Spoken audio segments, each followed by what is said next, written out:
ድርሻ ይድረስ አላውቅም። ብቻ ጅሮችን ስልክ ላከላቸው። አንድ ሰው ቤት አልመጡ እቃውን ስጪኝ ብሎ የደወለ ሰው አለ? እስኪ ተናገሪ፣ እስኪ ተናገሪ። የ45 ብር ሞሎኪያ ምን ያደርግልኛል? እኔ ሞሎኪያ ምን እንደሆነ ራሱ ከፍቼ አላየሁትም። እስኪ አሁን እውነቱን ተናገሪ፣ አላህን ፈርተሽ። ወላሂ ሙስሊም አይዋሽም።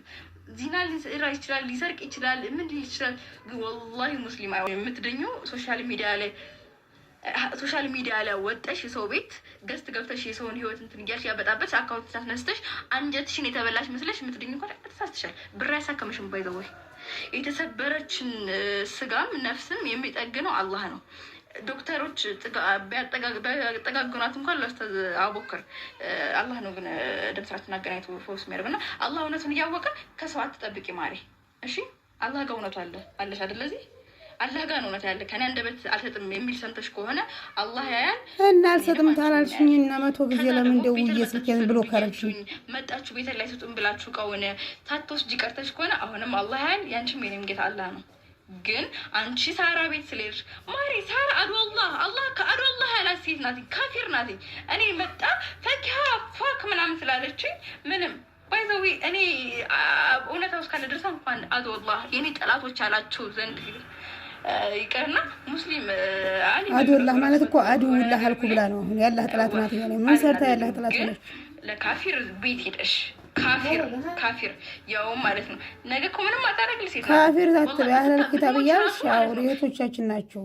አላህ ራሱ እንደዛ ነው። ሰባን እኮ ጀናታሽ ላይ መጥቶ ማይሰግ ተከዳይ ሰው ደግሞ በተቃራኒ ሰው ይሻላል። አላህ የማይቀበላት ሴት አረ የቀማን ነው የማይቀበለው። አንቺ ቀምተሻል። ሙናፊቅ ነሽ አንቺ። إذا جاءك المنافقون قالوا نشهد إنك لرسول الله والله يعلم إنك لرسول والله يشهد إن المنافقين لكاذبون ብሏል። አንቺ ሙናፊቅ ነሽ አስመሳይ።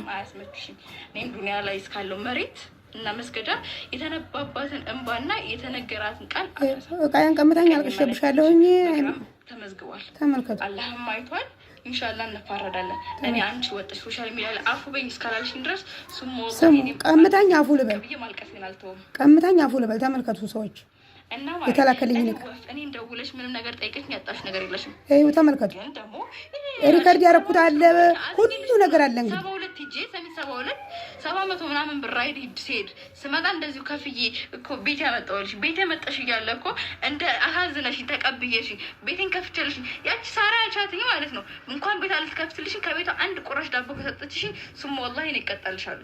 ስሙ ወላሂ ነው ሳሪ ነው ያሳከመችልኝ። ሳራ አንድ እንጀራ የማሰጥሽ እኔ ቤት ተቀበይሽ ቤት ያመጣሽ ያለው ሳጁ ስልሽ ምን እንደለ ይቆያል አይደለሽ? እኔ ወሰጃ አላልኩሽም? አይ ያልሽ አንቺ አይደለሽም? ግን ሰው ተናገረ